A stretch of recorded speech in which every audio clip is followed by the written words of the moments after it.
mhandisi wa wilaya yuko wapi? Mhandisi, mmekuwa na ujenzi wa mabwawa ya samaki kule Mrao Kerio. Mkandarasi amefanya kazi chini ya kiwango cha ubora unaotakiwa na amepunguza ukubwa wa bwawa lililotakiwa kujengwa.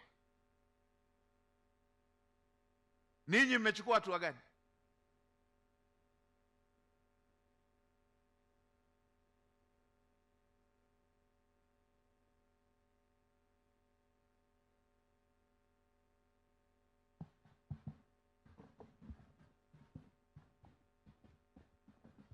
Asante Mheshimiwa Waziri Mkuu.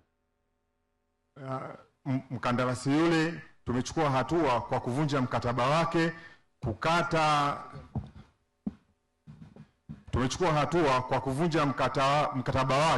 kukata hasara zote alizotusababishia na kuendelea na mradi ule kwa njia ya force account. Nani aliruhusu abadilishe maelekezo ambayo mlimpa? Hakuna aliyeruhusu maelekezo Mheshimiwa.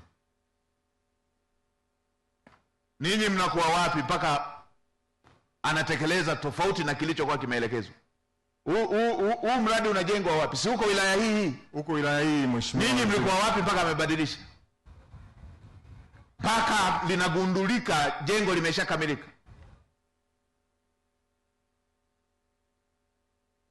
Tabia ya kukaa maofisini, watu wanakaa maofisini.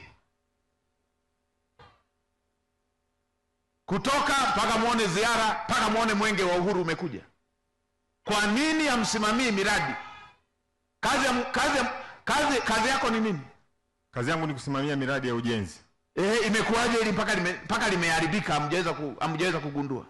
Hii imetokana na aina ya mkandarasi tumepata mkandarasi mbovu sana Mheshimiwa Waziri Mkuu, ambaye hazingatii maelekezo ya Nani aliwaletea?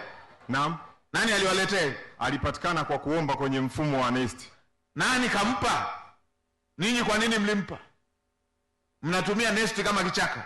Hapana Mheshimiwa Waziri Mkuu. Kamanda wa TAKUKURU, fuatilia hili tujue hasa kilichotokea ni nini ili tuweze kuchukua hatua.